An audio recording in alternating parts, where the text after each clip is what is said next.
For thou, O Lord, are a shield for me, my glory, and the lifter up of my head. Because stumbling blocks are designed to keep you in one place. So if you don't know how to call upon God, you will be in trouble.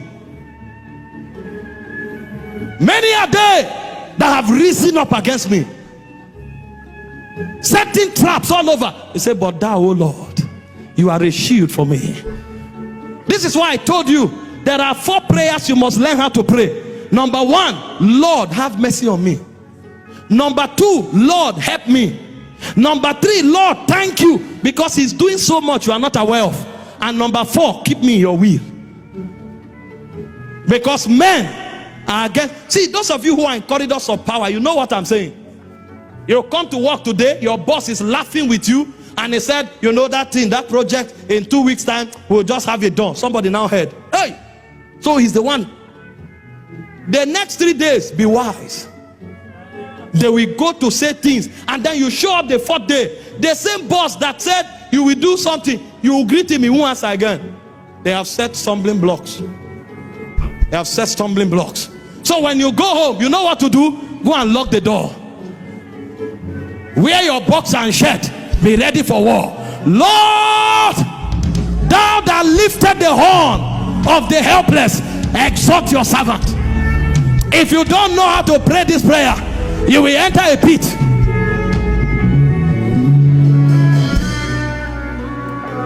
Stumbling blocks. Number 2, sit down. I don't have time. How do men fight? They take advantage of your graciousness.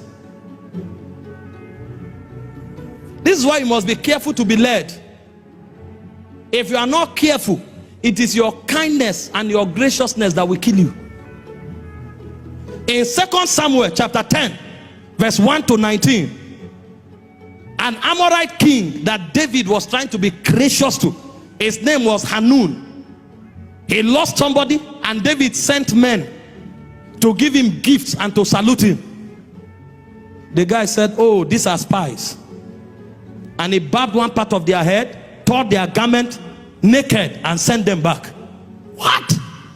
Have you not been there before, where you gave somebody water, they say you are a witch, you want to kill him? He won't tell you. The next you start hearing that, oh, look at that one, she gave me water, she think I will drink.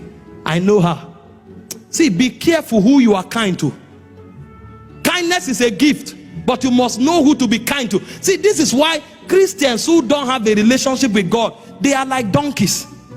They just kill them anyhow, because they set themselves up, they don't know. There are some people you are polite to, it becomes a weapon against you. There are some people you honor, it becomes a weapon against you. They take what you said and twat it against you, and they ensnare you just for loving them, just for honoring them. It's warfare. Do you know how to deal with this battle? Let me show you. Number 1, withdraw from such company and straighten the misconception. If you enter any company where they take your graciousness for nonsense, or they use it against you, listen, that's why some of the fathers will tell you, go to where you are celebrated. It doesn't mean you should be looking for where they are clapping for you. It means be careful the company you associate with. You are in a place where everybody is trying to use all your kindness, your graciousness, your honor to enslave you, and they can do it for a long time. Withdraw yourself. Relationship is not by force. If you allow naivety, you will be buried, and when you are buried, they will preach a sermon with your name, because it's heartlessness. I've seen it. I'm telling you, withdraw, and then if God allows you, correct every misconception. If you keep quiet where your destiny is being decided, you'll be buried. This is warfare. There is no sentiment. You must be very objective if you will stand. Isaiah 54 verse 17. Hear what the Bible said. See, naive people are victims in battle. It said, no weapon that is formed against thee shall prosper. He said, every tongue that rises against thee, he said, in judgment thou shalt condemn.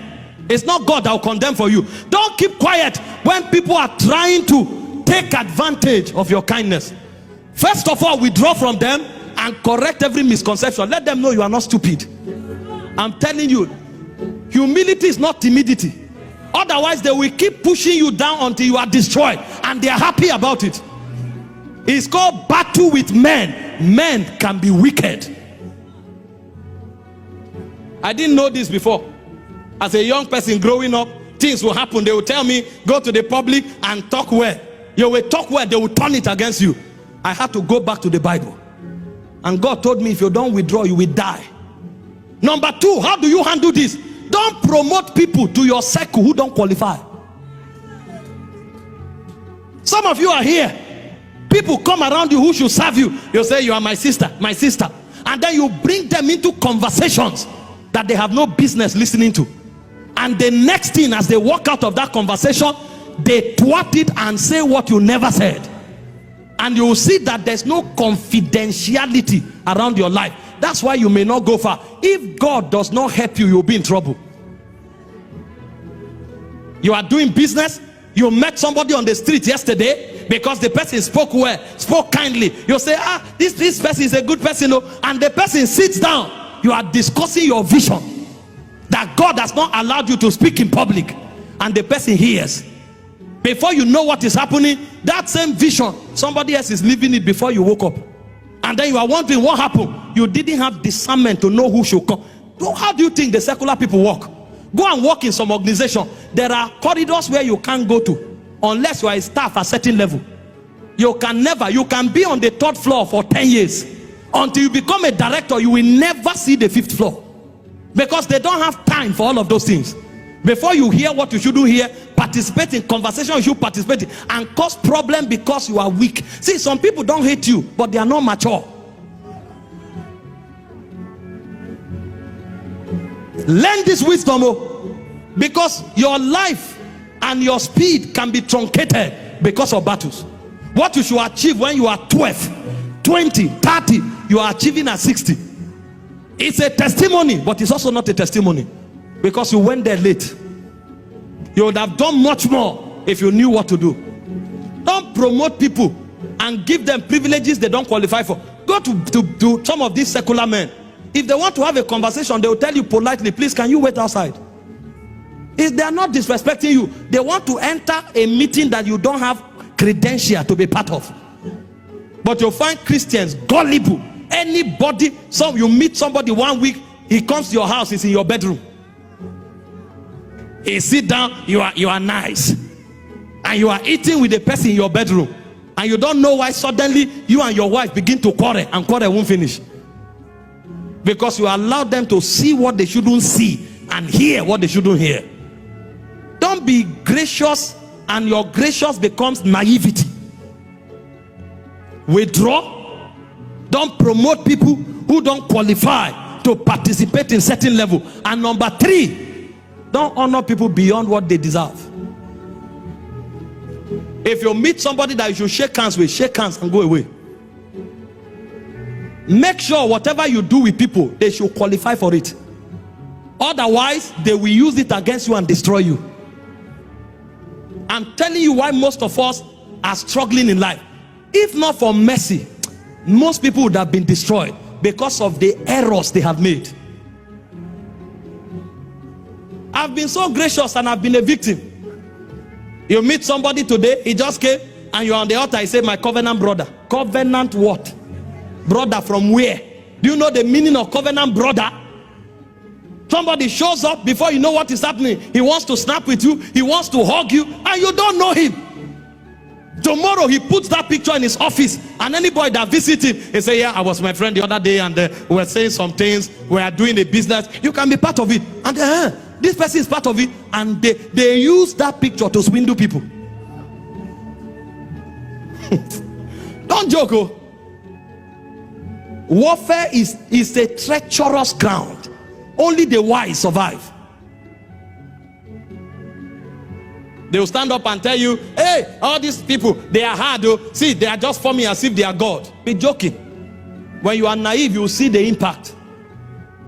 Somebody who is a nobody, you don't know from anywhere, you just associate and do things with publicly, before you know what is happening, it will take 15 years out of your journey.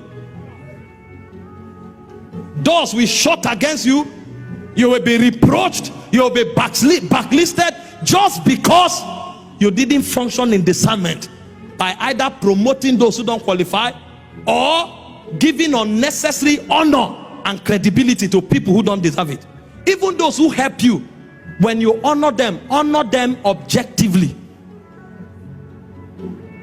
I've seen too much danger in functioning without discernment, and I'm teaching you as sons and daughters of this house so that you will learn wisdom.